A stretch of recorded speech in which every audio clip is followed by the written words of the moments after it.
Hey guys, my name is Mavi and I've spent the last 14 years in the plastic surgery and beauty industry, working alongside top board certified plastic surgeons. Now I'm an independent patient coordinator who doesn't work for any surgeon. This means I have unbiased reviews for hundreds of doctors and I can help you achieve the look of your dreams, whether that's a supernatural or a video vixen. I use my professional and personal plastic surgery experience to help you look and feel your best. Join in on the fun as I talk to plastic surgery experts, friends, and real-life patients about all things plastic surgery.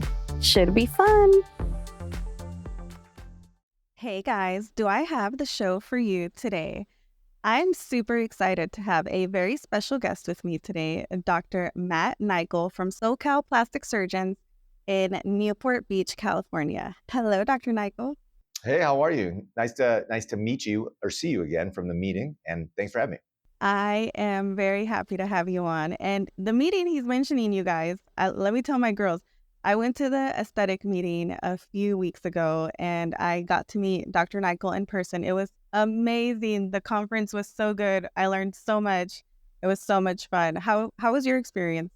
It was great. Also, that's my second time. It was in Vancouver, so that's my second time being there. I love Vancouver. Just a great place to visit. And then it's always great getting together with fellow colleagues, just going over different ideas. We get to meet new people to the industry, like yourself. It was great run into you at the marketplace and just talking with you. So it's overall a great experience. Love it.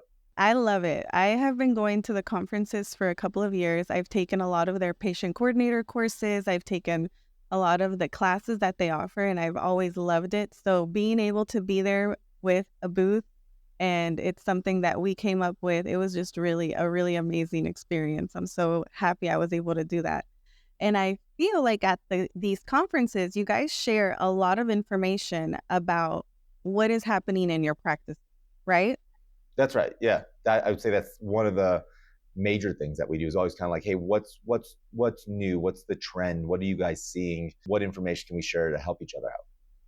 I love that. So today for our topic of losing weight before or after a BBL, I want you to share with us everything that you learned. I know I saw some slides at the conference about fat transfer and the modalities, the technicalities of whether the fat will take or not. So I think it's really interesting. My girls love to hear that type of stuff. They love learning. So why don't you tell us a little bit about losing weight with the BBL? Should you wait until after surgery, after your BBL to lose weight? Should you lose your weight before the BBL? Kind of let's run through that. Well, thanks. And I think it's a super interesting topic, especially in today's current era, because with the sort of the GLP-1 medications, which is your semaglutides and your tirzepatides or your Wegovy's and Mounjaro, weight loss is actually attainable now for a lot of people, right? And not just a little bit of weight loss. 20, 30, 40, 50-pound weight losses are within grasp, easy for people to do. And that's just something that we didn't have before. So I think it's a really great question, because if you're thinking about, okay, I want to use volume to get my butt bigger or rounder or more shapelier, because in general, if you just sort of pull up or tighten skin on your butt, a tighter butt makes a flat butt. It makes a square butt. It makes a lack of a shape. So adding that volume really is what helps give you roundness, perkiness, shape, etc. So what's going to happen if we get rid of the volume? I think is that next question, right? So this is sort of the art versus the science of medicine that's existed for all of us, which is there is no single answer for everybody, right? So I think we can give these generalizations that for the most part hold true, but you're always going to have to get a consultation, check with your surgeons, double check what I'm saying with your local surgeon, because I think that matters, right? And it's not sort of a cop out on this answer. It's just, hey, it's the art versus the science, that every person is a unique individual. So pre the GLP-1s or pre these amazing weight loss medications, we would say, listen, we want you to get down to relatively your goal weight, because we want to sculpt you at relatively your goal weight. And what I mean by relatively is it's okay to be 5-10 pounds above, maybe even 15. We have some good fat, we can suck it out, we can work on diet, exercise afterwards, right? But now with these medications, people are able to lose, like I said, 30, 50 pounds. And we can get to points where we can lose substantial weight and not have enough fat left to even, even do a fat transfer. And that's just something that has not been, I think, an issue in our current society, right? Or in our current BBL plastic surgery practice. Era. That's right. That's right. It's a new chapter, right? Where's that leave us? Like, and my thoughts are this. If we are talking about losing 5, 10, 15 pounds, yeah, I think let's get you down to your goal weight, right? If we're still going to have a fair amount of fat left and we're still going to have to do more sort of diet and exercise after, great. We can take it. We can take that lipo. We can take that fat. We can shape it. And then we can add the volume. In my practice, I'm really more of a shaper in BBLs. I think I really focus heavily on creating a nice shape and a nice frame. I'm not so much about huge volume, more about just, I think, a very elegant shape. And I like to sculpt you closer to your goal weights because I think it just holds better. I think it looks better. I think we're getting you more towards your goals. Now, if we're talking about losing 50 pounds and we're talking about going from 170 to 120 or 180 to 130, I'd say, well, we probably need to meet with each other somewhere around that 140 to 145, 150 mark, just to have a check in to see how much available fat is left. How are things looking? What do we need to do? Because we physically need enough fat in order to make a change that's worthwhile. Again, can differ a little bit on people, smaller frame people, less fat. If we're just trying to fill in a little hip dips, we need a little less fat. It really can change, but I think in general, that's kind of how we've approached it. I love that answer because each person has their own, you guys hear me say it all the time, you're on your own journey. What worked for one person might not work for you, and what worked for you might not work for them. So it's very important for you to trust your plastic surgeon. I want to go back to what you just said a minute ago about how you're more about shape than volume. I would love to really dive into that because I think there was a while where there was a lot of women who were just looking for a lot of volume. I'm more of shape than volume too. So I would love to really talk about that. And I think that this is a little bit, again, from a different skew. I just said from our standpoint, from a surgeon standpoint, it's the art versus the science of medicine. Like, we wish that it was the exact same for every person. We wish that we could control healing for every person. We wish that the post-op was the same for every person, but it's just not. It's the individuality that makes our job both frustrating and cool at the same time. And I think that holds true from a patient standpoint, right? It's the art, it's the individuality of it. To one person, they may not care as much about the shape. To another person, they may care more about the volume. And that's all they're interested in. And I would totally agree with you. I would say probably sometime around 2017, 2018, probably about last year sometime, I think volume was the main driver. And I think it was the main thing people were interested in. And still within that, we had a lot of people come to us because they weren't as interested in volume, more interested in shape and just sort of figure sculpting. But we got a lot of hate too at the same time from people saying, like, I would never go there. I want bigger volume. I want more volume.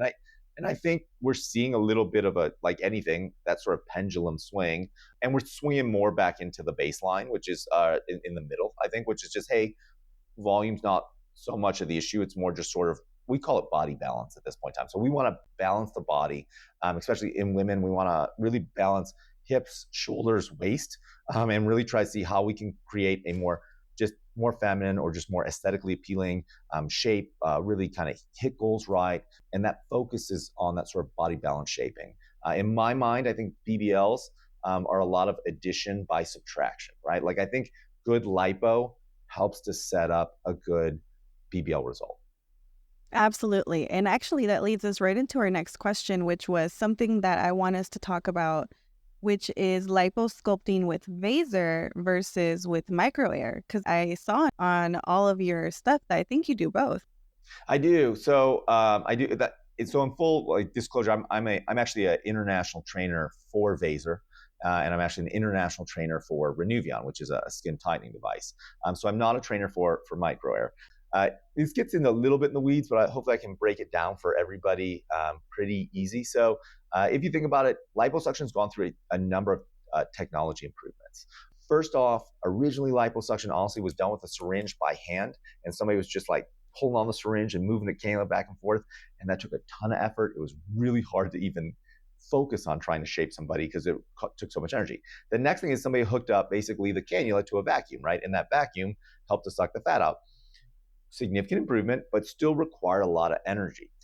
Just moving back and forth. And with more energy, there's less time to focus on the art, right? So then somebody said, well, wait, if I take that cannula or that hollow tube and we put it on a motor so it kind of moves itself, which is what a micro air is, it's power, that gets rid of a lot of the energy necessary, and we can start actually focusing on sculpting. And we did. Power lipo, honestly, is by far and away, I think, one of the best advances to liposuction. And I think if you talk to anybody that does lipo enough, they're gonna be like, oh yeah, I have power lipo, because it's just a necessity, because it just helps to decrease the amount of energy that you, the surgeon, has to expend so you can focus more on sculpting. And while power lipo works great, it has some limits. It can't totally break that fat up. It just can't sometimes get through some of the connective tissue or that collagen. It just can't break through it as well. And that's where ultrasound or Vaser lipo really started to come in. Those ultrasonic waves basically, through super cool processes, make fluids bubble, and then the little bubbles actually break the fat up, and then that little fat actually releases. So now we're able to actually get into places that we weren't able to get that fat to break up, and we can. So now we get this fat to really break up. We've got power lipo to suction it out, and we can really start to focus on sculpting. And so when you look at the surgeons, I think when you look at them just objectively, you're like, hey, that person does a really nice job lipoing. They made a really nice change. Almost all of them have Vaser ultrasonic lipo, and almost all of them use micro air power lipo. We found that unique combination just really helped to get us a better result. And then, sort of we started running into issues of we had a little bit of skin laxity because we were sucking out so much fat. So that's when we really brought Renuvion radio frequency body tight, sort of skin tightening devices on. I've heard from other surgeons how the new generation of technology has really opened the door for less scars on some patients when they don't, maybe they're that in-between patient, like between a tummy tuck and a lipo, and you're kind of like, you could go either way. Tell me a little bit about how you're seeing that. Yeah, so it's actually super cool. And again, I'm a trainer for Renuvion, so there's two main, and I just say that for all your listening audience. You always want to declare if you have any bias. So I am a trainer. I'm paid for by Renuvion to go train other docs. There's two main types of skin tightening devices on the market. There's Body Tight and there's Renuvion. So like we just talked about in that prior segment about how great the combination of ultrasound and power can work, what most of us were running into, the problem was not that we couldn't remove enough fat, because we could. It was the issue of what's happening with this skin now. There's just a limit on how much skin can tighten. So that was really the first huge advance that these radio frequency skin tightening devices allowed us. Typically, we see about a 30% tightening in the skin. In really good cases, it can be 60%, but I always tell people, hey, just focus on 30%. And so now we were able to actually suck a lot of fat out, sculpt it, and also get that skin envelope to tighten. So I think that's huge advance number one. Huge advance number two, you're absolutely right. We would have two groups of patients come in where they were in between this tummy tuck and lipo. And you'd say, you're really not a good candidate for lipo because we've got a little bit of loose skin, and you're not really a good candidate for a tummy tuck because you don't have enough loose skin. I would recommend waiting. And that was it. That's kind of what you said. Just recommend wait, come back, we can do something later. Now with skin tightening devices, we're able to lipo, we're able to get a nice change. We also had another group of patients that just kind of had just skin that just had a little bit more stretch to it, right? Just some people have really tight, firm skin, and other people don't. That's just the unique individuality of us all. Those individuals, you'd say, yeah, your skin quality isn't the best. I'm not sure how great you would respond to liposuction. And now by being able to add in these radio frequency devices, we say, listen, you got a little bit of looser skin, just that's naturally your quality skin, but we're actually able to get this to firm up by about a third and improve the overall skin tightness and also reduce fat. So it's been an amazing change to our industry. And again, BBLs, I think well-shaped, sculpted BBLs really are a procedure about balancing the body and addition by subtraction, or sucking all that fat out, really sort of setting yourself up to then add volume and create a nice shape in that waist to to butt to hip ratio. I love it. Thank you for explaining that so well. I can see the expertise behind that. I want you Is that code for I to talk too much? Is that what that is? no, I can Young, no, my team's nodding their head behind me like, yeah, you talk too much. So, no. I want you, okay, now next topic, I want you to yeah. talk a lot. Talk a lot, okay? Okay. All Give right. us the tea on butt implants. Okay. So, well, I can, we can talk a lot on this, I but know, go for it. Go I'm going to tell try us and break it down. because we've never talked about it. Okay. So, a couple things that we just have to address. Number one, we did butt implants before we did BBLs, right? We stopped doing butt implants because they can have some complications. And the main thing I want you to think about is most surgeons were comfortable with breast implants. Breast implants, straightforward, easy procedure, very easy to do. Lift up the pec muscle, goes below the pec muscle. You can pretty much squeeze big implants into breasts, and the breasts naturally stretch out and squeeze out because that's what breasts are meant to do. They're meant to engorge with milk. So a lot of surgeons took those same ideas and then went over to the butt implants and started putting them in. So, well, I'm just going to squeeze in this big butt implant. I'm going to put big butt implants in. And what they found was that doesn't work because you've got to sit on your butt implant sometimes. The butt isn't meant to naturally squeeze and increase in volume that much. And so what would happen is it could actually break down the incision. They could become exposed. If you weren't with that, the proximity to the anus meant that you could have a little bit increased risk of infection. If you use really big butt implants, you could actually risk flipping an implant. Any implant can flip, but a butt implant is flat on one side and round on the other. So if it flipped, it was a problem. So all these things made a lot of docs say, I don't want to do these anymore. And then the BBLs came out right around that same time. And at that time, we were injecting fat into the butt muscle. So what the butt implant was able to do was implant goes in the muscle, basically pushes the whole muscle up. So it naturally creates that perky, round, muscular looking butt that gives volume. The BBL, when we were injecting fat in the muscle previously, right, it made a big butt muscle. It made a really nice result. It was a great result. And at that time, a lot of people probably said, well, hold on, I'm getting great results injecting fat in here. I'm not coming through with these same risks that I have with a butt implant, whether I can't go super big. If I do, I can run into some problems. I think I'm just going to be done with the butt implant and then move on to the BBL. The other thing is a butt implant's a harder dissection because it's got to go into butt implant's a harder dissection. It's got to go into the muscle. So all these things made people say, you know what, I'm done with butt implants. I'm just going to do BBLs. And obviously, as we know, there were issues that came about with injecting fat into the butt muscle, fat embolisms, issues of if even not fat embolism, just fat emboli syndrome, where people would end up in the hospital, but you could also die from the fat being injected into the muscle. And so that's kind of flipped a lot of this equation. So we started putting fat back above the muscle. But one of the negatives about putting fat above the muscles, you don't have a ton of space to put that fat, and the skin doesn't stretch because in the old school BBL, when you put the fat in the muscle, you'd be pushing that muscle up, which would naturally just push up your whole skin, increase the volume. But when you're trying just to put fat in the skin itself, there's just a limit how much that skin can stretch because nothing's pushing it up. And so butt implants have naturally sort of come back around. And I really long answer to that, but that's why you've seen this paradigm shift a little bit from everybody's like no to butt implants, and they're like, hey, you know what, butt implants aren't so bad, because when you compare them to the risk profile, butt implants actually say, well, hold on, they do a really nice job, and they're not coming with these risks of fat emboli, et cetera, when we inject in muscle, and there's just limits to how much volume we can put in the butt above the muscle. So what are the key things that you need to know about if you're looking to get butt implants done for your viewers? So that was kind of my, and listeners. So that's sort of my first half of like, hey, look, this is why you're seeing butt implants come back. So it's not all bad. Okay, key takeaways. Number one, go to someone that does butt implants a lot. Now, there aren't going to be many of us that actually do butt implants a lot. That's just truth by the numbers. So if you can find someone that honestly does one butt implant a month, you're actually beating out 95 to 99% of the plastic surgeons in the US. So that's number one. Number two, make sure that you're, at least in my opinion, again, these are my opinions, I think butt implants do better inside the butt muscle. We've done them both above and inside the muscle, and we find that the butt implant is best when it's in the muscle, because that muscle just basically helps to act as a sling to help hold the implant up and helps to actually hide the implant. The next thing is you have to understand butt implants are completely different from breast implants. So a butt implant is a firm implant. Breast implants will squish down, and you can do it if you ever play with them. You put your hand on them, they'll squish down. They look a little bit smaller sometimes when people have a lot of breast tissue weight.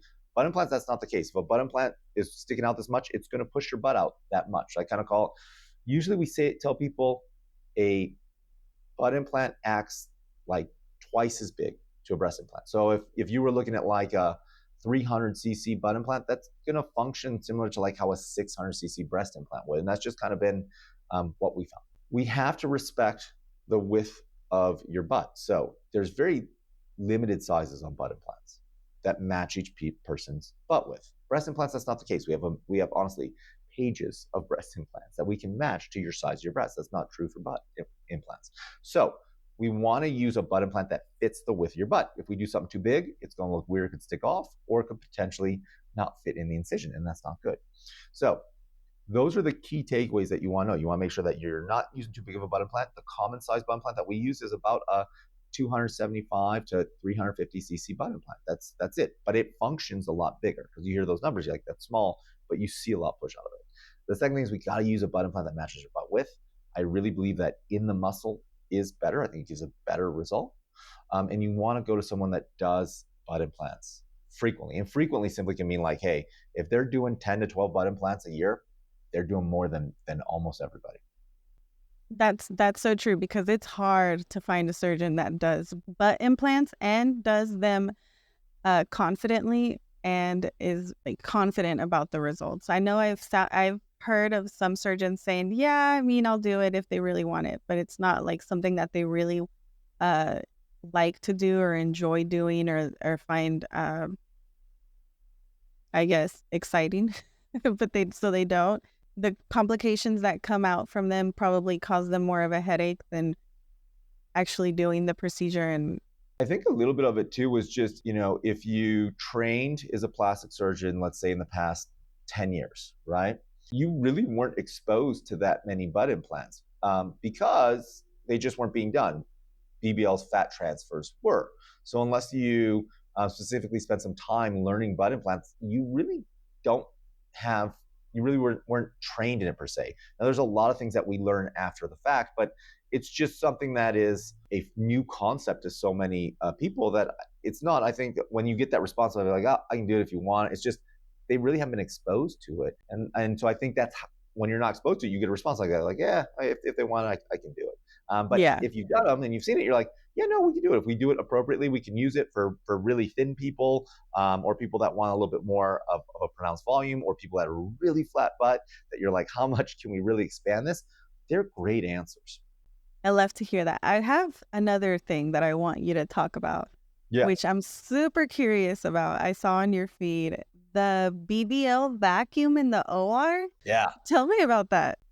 We do a lot of cellulite treatments, right? Like, because again, I think once you get a BBL or butt implant done, you're loving your results. I think it's always you're just staring at your butt more, and you start to notice these things, and cellulite's one of them. So naturally, I think if you're doing a lot of BBLs or butt practice, cellulite's got to become one of the things that you treat, because it's going to help your patients. And so that's what we started doing.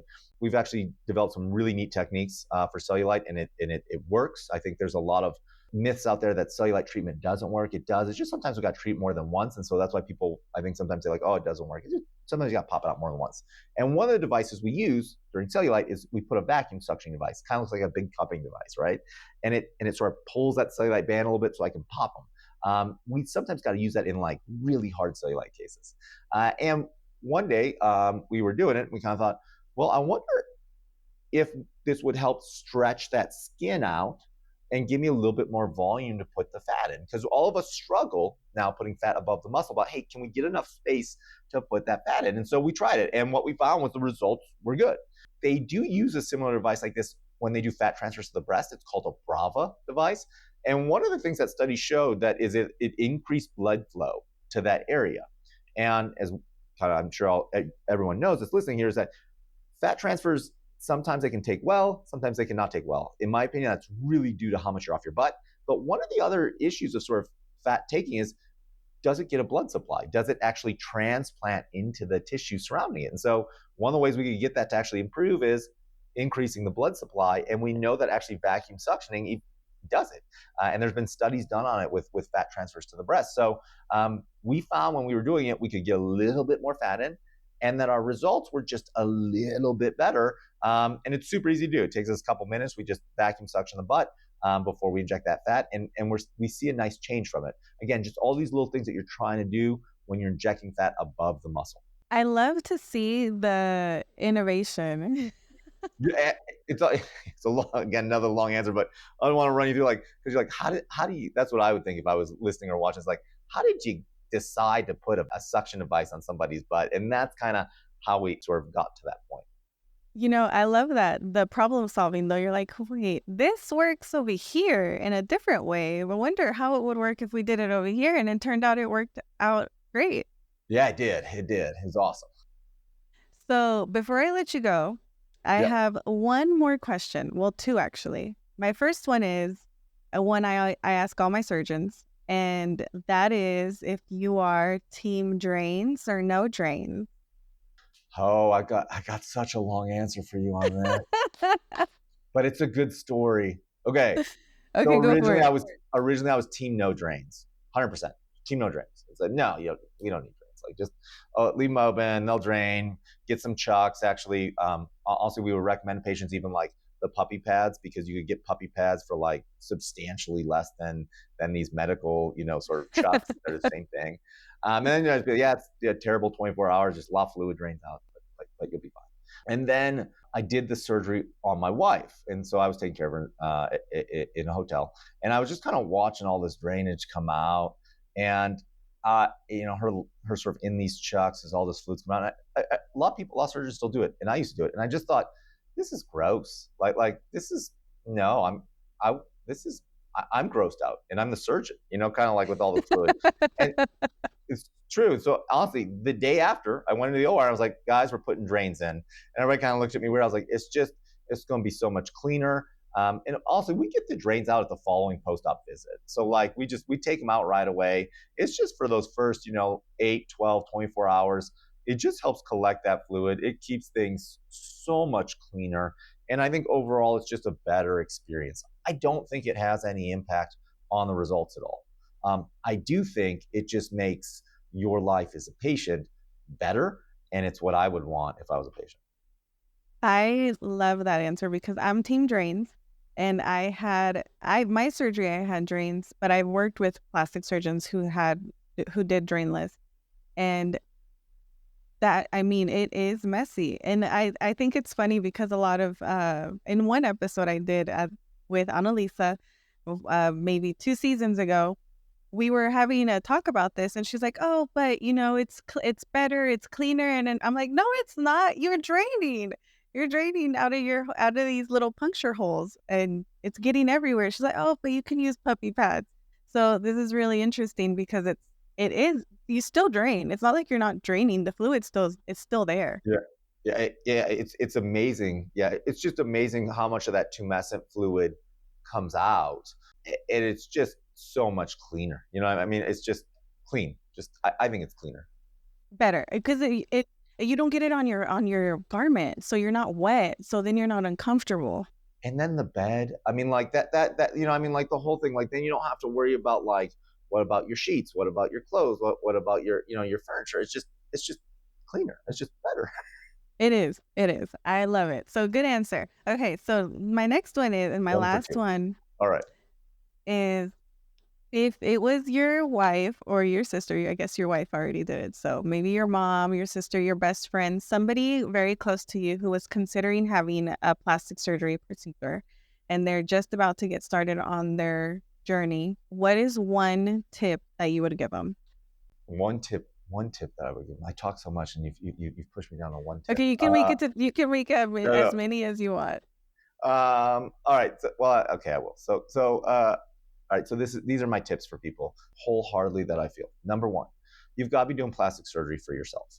If you're doing plastic surgery for anybody else, and I mean that in all sincerity, if you've been in a 10-year marriage, and you're just kind of like, I don't have that same spark, I'm going to do this because I hope that my partner will show more interest in me. I can pretty much guarantee you're going to walk away unhappy because you're not doing it for yourself. You're doing it for somebody else. You've got to do it for yourself. Number two, look at before and afters. I think before and afters are great. And there's nothing wrong with saying that you don't like before and afters, or you do. Honestly, we just put up a Instagram post with that focused really heavily on sculpting, shaping someone. Nice change. And we had 2 or 3 people hating on it, like, hey, the butt's not big enough, not enough volume for me. Great. Very happy that you're able to see it. I'll try to be respectful all the time when you're in these communities, but great. Know what you like, know what you don't like. And if you see a surgeon that makes art that you don't like, and because it is an art versus science of medicine, don't go with that surgeon. Like, even if you like them personally, we have a lot of people sometimes be like, hey, I saw your videos, you're great, I want to go to you, I just don't, I like a different look. And I say, then don't go to me, because I'm not the person. I appreciate you want to, but go somebody that makes the art that you like, that really resonates with you. Number 3 is you've got to like your surgeon. And what do I mean by that? Well, it goes a couple ways. You have to have full confidence in your surgeon, and you have to also like them. Complications can happen to, and they will happen to anybody. It's an inherent nature of what we do, which is surgery. And you want to have full confidence that when a complication happens, that you trust your surgeon and that you like them. Because if you don't really like your surgeon and you have complication and you're going through this period that's harder, it's not going to make your life easy. It's going to make your life harder. Those would be my main sort of, I think, things to kind of go over. I love that. Those were really great tips. The last one's really important because I talk about this on the show all the time about how complications can happen. And what's important is knowing that the surgeon that you are with is going to hold your hand during that whole process. And that's super important. We always talk about that on the show. So I love to hear it coming from the doctors as well. Thank you. Yeah, I agree with you. I think it's just, it's just, unfortunately one of those inherent things that happen. And I can guarantee you, speaking as I have family members that are undergoing plastic surgery, and speaking as a surgeon myself, no one wants complications to happen. Nobody wants it. It's just sort of, okay, here we are. What can we do now to kind of get us through this and try and, in some ways, make lemons out of lemonade, or make lemonade out of lemons. Just really, what can we do together, work forward, try and put us both on a path towards the goals. Absolutely. Because I don't want to go too long, but I do want to give this example of, imagine you're after surgery, right? You just had a tummy tuck, for example, and you have drains and you have all of you're sore, you're nauseous. And let's say maybe something happens in that first week post-op where you're starting to see, for example, maybe your incision is looking dark, or you're maybe scared of an infection. And now imagine that you can't get a hold of your doctor. You can't call your surgeon because the communication from the beginning of the whole process was bad. They don't answer their phones, or they don't get back to you, or they never call you back, or something like that. So now imagine you're after surgery and you're not getting calls back. You're afraid. Maybe you're traveling for surgery. Now you're going to go back home. All of these things snowball all one on the other, because the flip side of that would be you start having doubts, and you have such a great relationship with your surgeon that you can call them and tell them what's going on, and somebody answers. And if you do have to come in, they tell you come in to see us. If it's something, hey, it's totally normal, you're just healing process, then you already know it's the healing process and you can move on with your life. But not having that ability to, I don't know if the word is problem solving, but like to have a solution. Like, hey, look at this. Is this normal? Am I overreacting? Do I need antibiotics? Do I need to come in? Like, what's going on? Versus you're still feeling all of those questions, but you can't get a hold of anybody. It's the opposite. You can't. Should I come in? Can you write me a prescription? Can the doctor call me back? I need to come see you guys. That's the different reality of having a surgeon that you have a good communication and relationship with versus having a surgeon that only sees you for the surgery and you don't ever see them again. I think that's a good point, and I'd honestly say, just for your listeners, I'd split that up in the two things, just to give. So one of those is absolutely like interpersonal sort of relationship, right? Do you have a good working interpersonal communication relationship? And if the answer is no, like you feel friction every time you talk to the individual, you just don't get along with them, and that's not.